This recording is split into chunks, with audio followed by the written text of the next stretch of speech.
All right, let's dive into a word we hear all the time in the business world. A word that gets thrown around so much it can kind of lose its meaning. I'm talking about strategy. So what is it really? Let's break it down. This quote it hits the nail on the head, doesn't it? Imagine a massive ship, engines roaring, crew ready to go, but it has no rudder. It's just drifting. That's a company without a strategy. It's busy, for sure, but it's not actually going anywhere on purpose. So what is this rudder? What is strategy? Well, you can think of it as the grand design. It's the overall blueprint that an organization uses to navigate the choppy waters of the business world. It's not just one decision. It's the whole game plan. Now, let's zoom in on a few key words here. Unified, comprehensive, and integrated. This is so important. A real strategy isn't just a collection of good ideas.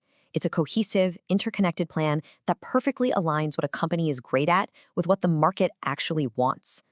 But here's the thing. Strategy is way more than just a plan written down in a document. To really get it, we need to look at it from a few different angles. And for that, we're going to turn to Henry Mintzberg's 5 Ps of strategy.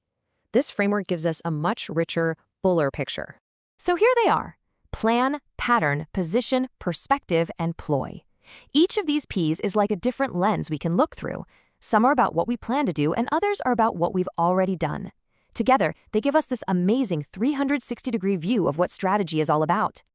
Okay, first up is plan. This is the one we're all familiar with, right? It's the conscious, deliberate stuff. It's the roadmap you draw out before you even start the car. Next is pattern, and this is where it gets really interesting. This isn't about what you say you're going to do. It's about what you actually do over and over again. Just think about Apple's obsession with beautiful design. That's not just in a plan somewhere. It's a consistent pattern of behavior that is their strategy. Then we've got position. This one is all about where you sit in the competitive landscape. Are you the budget-friendly option like Walmart, or are you the top-shelf luxury brand like Rolex? Your strategy defines that position, your little corner of the market. Now, if position is about looking outward at the market, perspective is all about looking inward. It's the company's personality, its culture, its unique way of seeing the world. For years, Google's informal motto was, "Don't be evil." That's a perfect example of a perspective that shaped their strategic choices.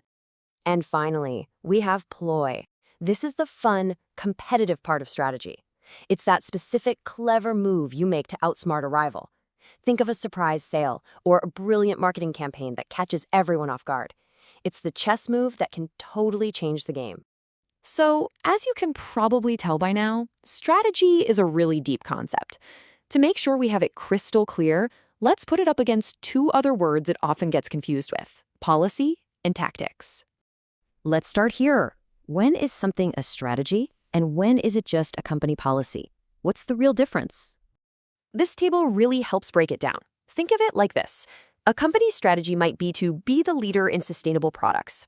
A policy that supports this would be all of our packaging must be 100% recyclable.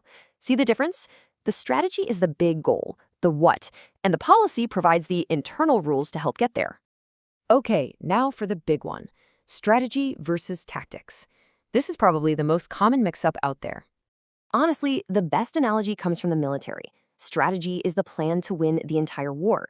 Tactics are the moves you make to win a single battle. For a company, the strategy might be to capture the youth market. The tactics? That would be stuff like running a TikTok campaign or sponsoring a music festival. As the old saying goes, strategy without tactics is the slowest route to victory. Tactics without strategy is the noise before defeat. You absolutely need both working together. So now that we have a really solid handle on what strategy is, let's see how it actually comes to life inside a real organization. Because it's not just something the CEO thinks about, it flows through every single level. Let's take a company like Disney. At the very top, the corporate level, the strategy is about being in the entertainment business. That includes everything from movies to theme parks to cruise ships. Then at the business level, for, say, their theme parks, the strategy is about creating the most magical family vacation possible. And then you go down to the functional level, inside the marketing department, and their strategy is about creating ads that make you feel that magic. It all flows downward, from the big picture to the everyday tasks.